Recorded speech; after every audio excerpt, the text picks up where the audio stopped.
ระบบการเงินโลกและวิธีเอาตัวรอดจากเกมการเงินค่าทาส EP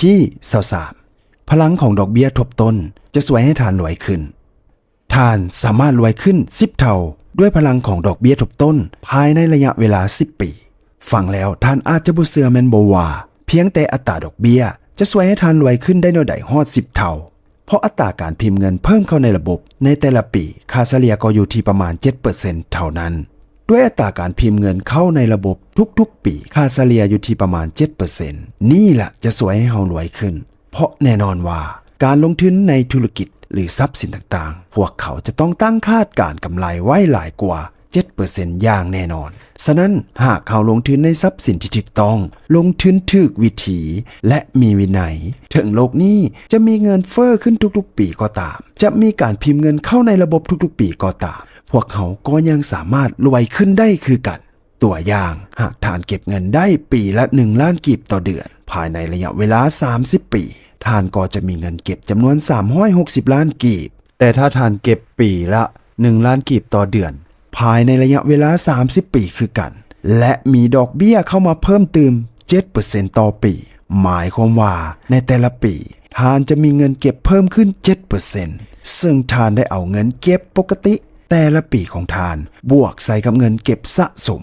และวนเอาดอกเบี้ยของแต่ละปีมาเป็นต้นทุนจะเฮ็ดให้การเติบโตของเงินเก็บท่านเติบโตในอัตราทวีคูณเมื่อครบกำหนด30ปีท่านจะมีเงินเก็บ130ล้านกีบได้ฟังแล้วตกใจแม่นบ่ว่าเพียงแต่เงิน1ล้านกีบเท่านั้นแต่ท่านมีเงินหลักตื้อกีบภายในระยะเวลาเท่ากันการเพิ่มขึ้นแบบนี้เขาเอิ้นว่าอัตราดอกเบี้ยทวีคูณหรือดอกเบี้ยทบต้นนั่นเองหลักการดอกเบี้ยทวีคูณถูกค้นพบโดยท่านอัลเบิร์ตไอน์สไตน์และถูกยอมรับอย่างกว้างขวางตลอดกาลซึ่งตอนที่ท่านอัลเบิร์ตไอน์สไตน์ค้นพบทำอิฐเพิ่นยังตกใจเลยว่าระยะเวลาเท่ากันเพียงแต่เพิ่มองค์ประกอบตัวคูณ 0.07 หรือ 7% เข้ามาเท่านั้นจะเฮ็ดให้ตัวเลขเปลี่ยนแปลงได้หลายขนาดนี้ถ้าท่านได้ฟังแล้วยังบ่เข้าใจหรือรู้สึกเฉยๆอยู่ขอให้ท่านฟังวนกลับอีกเทื่อหนึ่งเพื่อสร้างความเข้าใจเพราะนอกจากอัตราดอกเบี้ยทวีคูณนี้จะเพิ่มทวีความร่ำรวยให้คนรวยยิ่งรวยขึ้นแล้วมันยังสามารถเฮ็ดให้คนทุกข์อยู่แล้วยิ่งทุกข์ลงติดดินได้คือกันฉะนั้นจึงมีความจำเป็นหลายที่ท่านจะต้องเรียนรู้และศึกษาหาความรู้เกี่ยวกับระบบการเงินโลกให้ได้หลายๆเพื่อนำมาขยายความรวยให้แก่ตัวท่านเองใน EP ต่อไปเราจะมาศึกษากฎ72ที่ส่งผลให้คนเฮารวยขึ้นหรือเฮ็ดให้คนเฮาทุกข์ลงตื่มแต่ก่อนจะไป